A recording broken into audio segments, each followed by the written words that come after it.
Old look, new hero. Welcome to WatchMojo.com, and today we're going to explore the comic book origins of Red Robin, as portrayed by Tim Drake. Just like Batman, nobody messes with Tim Drake. Except Two-Face. Yeah, I guess my old man took something that belonged to him. As with most comic book characters, there are often reimaginings and different versions to a character's past.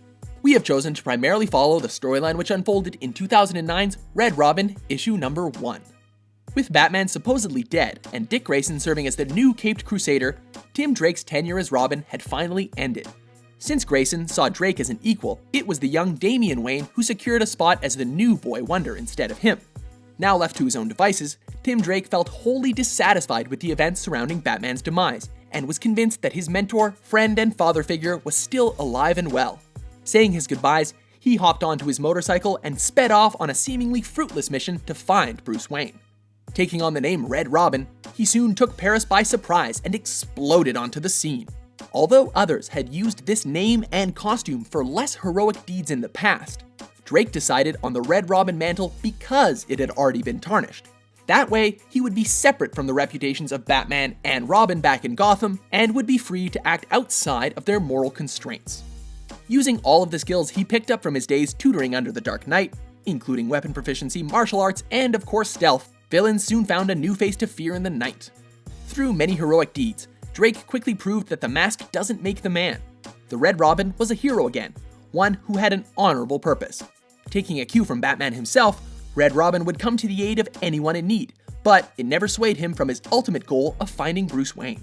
And with villains like Ra's al Ghul eyeing his every move in the hopes of finding Batman as well, Drake had little choice but to be on his best behavior. Please, Master Timothy, not the explosives. While the story of Tim Drake as Robin was well established in the 1980s, DC's New 52 reboot saw a retelling of his origins. The events of his first encounter with Batman are newly recounted in a Red Robin prequel comic. Here, he was no longer the scared witness to the tragedy that occurred during a circus performance of the Flying Graysons, where Dick Grayson's parents died. In this reboot, Tim Drake was now a circus performer himself, and a computer genius. After nearly discovering the identity of Batman, he tries to coax the Caped Crusader out of hiding by hacking into the Penguin's bank accounts. When the Penguin's goons show up to exact revenge, Batman arrived to save the day. With his parents now in witness protection, they decide to leave their son in the care of Bruce Wayne, who decides to accept Drake as his new apprentice. This new origin story for Tim Drake better exemplifies all of his skills and abilities that he would later refine as Red Robin. Although this new origin makes it seem like he never took on the Robin persona in the first place, opting instead to immediately become Red Robin, Tim Drake's legacy as Robin will still stand as one of the greats. But, like Nightwing before him, it was time for him to move on, face his own unique challenges, and blaze his own trail. Form up! Blue, you have our 6! See him or no? Now that Batman has returned to the fold, it's time to see where else Red Robin will go.